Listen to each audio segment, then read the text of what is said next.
ನಮಸ್ತೆ. ನಾನಿವತ್ತು ಅಡಿಕೆ ಗಿಡಕ್ಕೆ ಎಷ್ಟು ನೀರು ಕೊಡಬೇಕು ಅಂತ ಹೇಳೋದ್ರ ಬಗ್ಗೆ ಮಾಹಿತಿ ಕೊಡ್ಲಿಕ್ಕೆ ಬಂದದ್ದು. ಸಾಧಾರಣವಾಗಿ ಹೇಳುದಿದ್ರೆ ಒಂದು ದಿನಕ್ಕೆ 16ರಿಂದ 20 ಲೀಟರ್ ನೀರು ಕೊಟ್ರೆ ಸಾಕು. ಆದ್ರೆ ನಾವು ಹೇಗೆ ನೀರು ಕೊಡ್ತೇವೆ ಮತ್ತೆ ಎಷ್ಟು ದಿನಕ್ಕೊಮ್ಮೆ ನೀರು ಕೊಡ್ತೇವೆ ಹೇಳುದು ಕೂಡ ಮುಖ್ಯ ಆಗ್ತದೆ. ಅಡಿಕೆ ಮತ್ತೆ ತೆಂಗಿಗೆಲ್ಲ ನಿಮ್ಗೆ ಗೊತ್ತಿರ್ಬೋದು, ತಾಯಿ ಬೇರು ಇಲ್ಲ. ಅದರ ಬೇರು ಹೆಚ್ಚು ಅಂತ ಹೇಳಿದ್ರೆ ಒಂದು 3 ಅಡಿಯಷ್ಟು ಅಗಲ ಹೋಗ್ತದೆ, 1.5-2 ಅಡಿಯಷ್ಟು ಕೆಳಕ್ಕೆ ಹೋಗ್ತದೆ. ಹಾಗಾಗಿ ಹೊರಗಿನ ಪ್ರದೇಶದಲ್ಲಿ ನೀರು ಕೊಟ್ಟು ಪ್ರಯೋಜನ ಇಲ್ಲ, ಹೆಚ್ಚು ನೀರು ಕೊಟ್ಟರು ಪ್ರಯೋಜನ ಇಲ್ಲ. ಕೆಳಗೆ ಹೋಗ್ತದೆ, ಅಡಿಕೆ ಗಿಡಗಳಿಗೆ ನೀರು ತಗೊಳ್ಳಿಕ್ಕೆ ಕಷ್ಟ ಆಗ್ತದೆ. ಎಲ್ಲ ಸಿಗುದಿಲ್ಲ ಅಡಿಕೆ ಗಿಡಗಳಿಗೆ ಅಲ್ವಾ?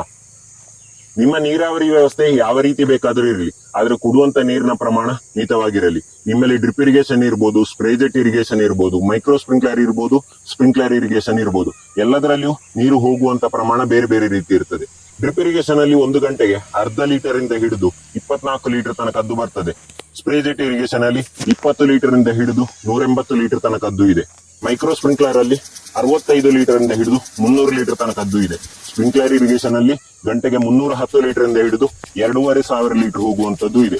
ಇದು ಎಲ್ಲದರಲ್ಲಿ ಕೂಡ ನಾವು ಕೊಡುವಂತ ಪ್ರಮಾಣ ಕೂಡ ಬೇರೆ ಬೇರೆ ರೀತಿ ಇರ್ತದೆ. ಸ್ಪ್ರಿಂಕ್ಲರ್ ಇರಿಗೇಷನ್ ಅಲ್ಲಿ ಎಕರೆಯಲ್ಲಿ ಸಾಧಾರಣವಾಗಿ 40ರಿಂದ 45 ಪಾಯಿಂಟ್ ಇರ್ತದೆ.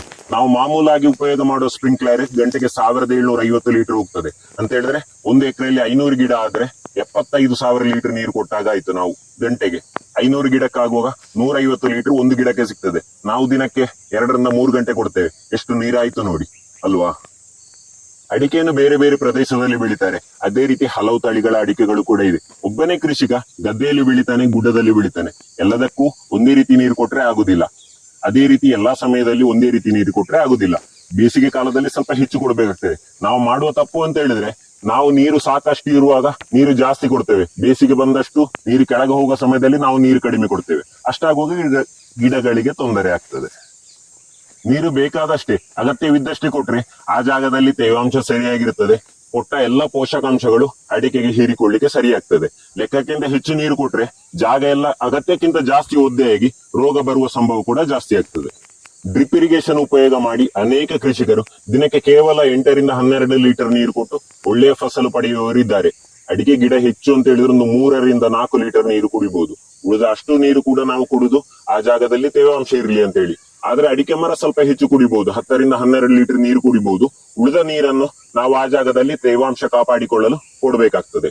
ಈಗ ಅಡಿಕೆ ಮರದ ಬುಡದಲ್ಲೆಲ್ಲ ಈ ರೀತಿ ನಾವು ಏನಾದ್ರೂ ಹುಲ್ಲು ಅಥವಾ ಬಾಳೆಯ ಸೋಗೆ ಏನಾದ್ರೂ ಈ ರೀತಿ ಕಟ್ ಮಾಡಿ ಹಾಕಿದ್ರೆ ಆ ಜಾಗದಲ್ಲಿ ತೇವಾಂಶ ಉಳಿದುಕೊಳ್ತದೆ. ಡ್ರಿಪ್ ಇರಿಗೇಷನ್ ಅಲ್ಲಿ ನಾವು ಪ್ರತಿದಿನವೂ ನೀರು ಕೊಡಬೇಕು. ದಿನ ಬಿಟ್ಟು ದಿನ ಕೊಟ್ರೆ ಆ ಜಾಗ ಪುನಃ ಡ್ರೈ ಆಗ್ತದೆ, ಪುನಃ ಸ್ವಲ್ಪ ನೀರು ಆ ಜಾಗ ಚಂಡಿ ಆಗ್ಲಿಕ್ಕೆ ಬೇಕಾಗ್ತದೆ.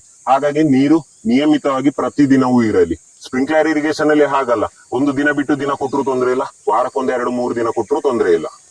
ಸ್ಪ್ರಿಂಕ್ಲರ್ ಮತ್ತೆ ಮೈಕ್ರೋ ಸ್ಪ್ರಿಂಕ್ಲರ್ ಇರಿಗೇಷನ್ ಮಾಡುವವರಿಗೆ ನನ್ನದೊಂದು ಸಲಹೆ: ನೀವು ಇರಿಗೇಷನ್ ಸೈಕಲ್ ಜಾಸ್ತಿ ಮಾಡಿ ಕೊಡುವಂತ ನೀರಿನ ಪ್ರಮಾಣ ಕಡಿಮೆ ಮಾಡಿ. ಅಂತ ಹೇಳಿದ್ರೆ ವಾರಕ್ಕೆ ಒಂದೇ ಬಾರಿ 5ರಿಂದ 6 ಗಂಟೆ ನೀರು ಕೊಡುವುದರ ಬದಲು 2ರಿಂದ 3 ಬಾರಿ 1 ಗಂಟೆಯಷ್ಟು ನೀರು ಕೊಟ್ರೆ ಒಳ್ಳೇದು. ಇದರಿಂದ ನೀರಿನ ಉಳಿತಾಯ ಆಗ್ತದೆ, ತೇವಾಂಶ ಉಳಿತದೆ, ಗೊಬ್ಬರವೂ ವೇಸ್ಟ್ ಆಗುದಿಲ್ಲ, ಎಲ್ಲಾ ನೀರು ಗಿಡಗಳಿಗೆ ಹೀರಲು ಸಹಾಯವಾಗ್ತದೆ. ಗಿಡಗಳನ್ನು ಸಣ್ಣದಿರುವಾಗಿಂದಲೇ ಸರಿಯಾದ ರೀತಿಯಲ್ಲಿ ನಿಯಮಿತವಾಗಿ ನೀರು ಕೊಟ್ರೆ ಅದು ದೊಡ್ಡದಾದ ನಂತರವೂ ಅದಕ್ಕೆ ಹೊಂದಿಕೊಳ್ತದೆ. ಬೇಸಿಗೆ ಸಮಯದಲ್ಲಿ ತೊಂದರೆ ಆಗುದಿಲ್ಲ. ನಾವು ಯಥೇಷ್ಟ ನೀರು ಇರುವಾಗ ಜಾಸ್ತಿ ಕೊಟ್ಟು ಬೇಸಿಗೆಯಲ್ಲಿ ಕಡಿಮೆ ಕೊಟ್ರೆ ಗಿಡಗಳಿಗೆ ತೊಂದರೆ ಆಗ್ತದೆ. ಹಾಗಾಗಿ ನೀವು ಗಿಡದ ಬುಡ ನೋಡಿ ನಿರ್ಧಾರ ಮಾಡಬೇಡಿ. ಗಿಡದ ಕೊಡಿ ನೋಡಿ ಅದು ಸರಿಯಾಗಿದ್ರೆ, ಅಡಿಕೆ ಸರಿಯಾಗಿ ಆಗ್ತಾ ಇದ್ರೆ ಕೊಡುವಂತ ನೀರಿನ ಪ್ರಮಾಣ ಸರಿಯಾಗಿದೆ ಅಂತ ಹೇಳಿ ಅರ್ಥ. ನಾವು ಸಾಧಾರಣವಾಗಿ ಒಂದು ಗಿಡದ ಬುಡದಲ್ಲಿ ಕೈ ಹಾಕುವಾಗ ಸುಲಭದಲ್ಲಿ ಸ್ವಲ್ಪ ಅಡಿಗೆ ಆಳಕ್ಕೆ ಹೋಗ್ಬೇಕು, ಗಟ್ಟಿ ಇರಬಾರದು, ಸ್ವಲ್ಪ ಮಣ್ಣು ಮೃದುವಾಗಿರಬೇಕು. ಅಷ್ಟು ಮಾತ್ರ ತೇವಾಂಶ ಇಟ್ಟುಕೊಂಡ್ರೆ ಸಾಕಾಗ್ತದೆ. ಈಗ ಗುಡ್ಡ ಪ್ರದೇಶದಲ್ಲಿ ಸಾಧಾರಣವಾಗಿ ಮೋಹಿತ್ ನಗರ, ರತ್ನಗಿರಿಯ ಅಂತದ ಗಿಡಗಳನ್ನು ಹಾಕ್ತಾರೆ. ಅದಕ್ಕೆ ನೀರು ಕಡಿಮೆ ಸಾಕಾಗ್ತದೆ. ಈ ಮಂಗಳ ಗಿಡಗಳಿಗೆಲ್ಲ ನೀರು ಸ್ವಲ್ಪ ಜಾಸ್ತಿ ಬೇಕಾಗ್ತದೆ. ಅದೇ ಗುಡ್ಡ ಪ್ರದೇಶದಲ್ಲೆಲ್ಲ ನೀರು ಅಡಿಗೆ ಹೋಗುವ ಪ್ರಮಾಣ ಜಾಸ್ತಿ. ಗದ್ದೆ ಪ್ರದೇಶದಲ್ಲಿ ನೀರು ಬೇಗ ಅಡಿಗೆ ಹೋಗುದಿಲ್ಲ. ಹಾಗಾಗಿ ನೀರು ಕೊಡುವ ಪ್ರಮಾಣ ಕೂಡ ಅದೇ ರೀತಿ ಇರ್ತದೆ. ತುಂಬಾ ಬಿಸಿಲಿದ್ದ ಜಾಗದಲ್ಲಿ ನಾವು ಶೇಡ್ ಕಟ್ಟಬೇಕಾಗ್ತದೆ, ನೀರಿನ ಪ್ರಮಾಣ ಸ್ವಲ್ಪ ಜಾಸ್ತಿ ಕೊಡಬೇಕಾಗ್ತದೆ. ಹಾಗಾಗಿ ಈ ನೀರು ಕೊಡುವುದನ್ನು ಆಯಾಯ ಪ್ರದೇಶಕ್ಕೆ ಹೊಂದಿಕೊಂಡಾಗಿ ನಾವೇ ಟ್ರಯಲ್ ಅಂಡ್ ಎರರ್ ಮಾಡಿಕೊಂಡು ನೀರಿನ ವ್ಯವಸ್ಥೆ ಮಾಡಬೇಕು. ಈ ನೀರಿನ ತರನೇ ಗೊಬ್ಬರವನ್ನು ಕೂಡ ನಾವು ನಿಯಮಿತವಾಗಿ ಕೊಡಬೇಕಾಗ್ತದೆ. ವರ್ಷಕ್ಕೆ ಒಂದೇ ಬಾರಿ 2 ಬಾರಿ ನಾವು ತುಂಬಾ ಗೊಬ್ಬರವನ್ನು ಕೊಟ್ಟಂತ ಪ್ರಯೋಜನ ಇಲ್ಲ. ತಿಂಗಳಿಗೊಮ್ಮೆ ಅಥವಾ 15 ದಿನಕ್ಕೊಮ್ಮೆ, 2 ತಿಂಗಳಿಗೊಮ್ಮೆ ಪಾರ್ಟ್ ಮಾಡಿ ಕೊಟ್ರೆ ಗೊಬ್ಬರದ ಪ್ರಮಾಣವೂ ಕಡಿಮೆ ಆಗ್ತದೆ, ವೇಸ್ಟೇಜ್ ಆಗುವ ಚಾನ್ಸಸ್ ಕೂಡ ಕಡಿಮೆ. ಜೊತೆಗೆ ಎಲ್ಲ ಗೊಬ್ಬರಗಳನ್ನು ಗಿಡಗಳ ಬೇರುಗಳು ಹೀರಿಕೊಳ್ಳಿಕ್ಕೆ ಸಿಗ್ತದೆ.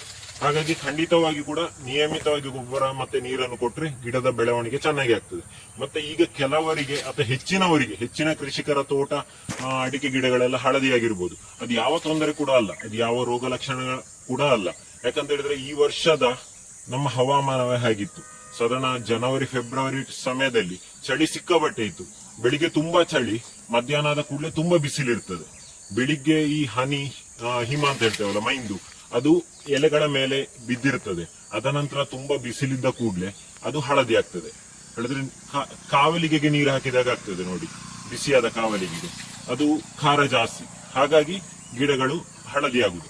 ಅದರಿಂದ ಯಾವ ತೊಂದರೆ ಕೂಡ ಆಗುದಿಲ್ಲ. ಸಣ್ಣ ಗಿಡಗಳಾಗಿದ್ರೆ ತುಂಬಾ ಬಿಸಿಲು ಬೀಳ್ತಾ ಇದ್ರೆ ಸ್ವಲ್ಪ ಶೇಡ್ ಕೊಡ್ಬೋದು. ಸ್ವಲ್ಪ ದೊಡ್ಡ ಗಿಡಗಳಾದ್ರೆ ಯಾವ ತೊಂದರೆಯೂ ಆಗುದಿಲ್ಲ. ಈ ವಿಡಿಯೋ ನಿಮ್ಗೆ ಸರಿಯಾದ ಮಾಹಿತಿ ಕೊಟ್ಟಿದ್ದೇನೆ ಅಂತ ಹೇಳಿ ತಿಳ್ಕೊಳ್ತೇನೆ. ಏನಾದ್ರೂ ತೊಂದರೆ ಇದ್ರೆ, ಏನಾದ್ರೂ ಡೌಟ್ ಇದ್ರೆ, ಏನಾದ್ರೂ ಸಜೆಷನ್ ಇದ್ರೆ ನೀವು ಕಮೆಂಟ್ ಮಾಡಿ. ಎಲ್ಲಾ ಕೃಷಿಕರಿಗೂ ಉಪಯೋಗ ಆಗ್ತದೆ. ಧನ್ಯವಾದಗಳು.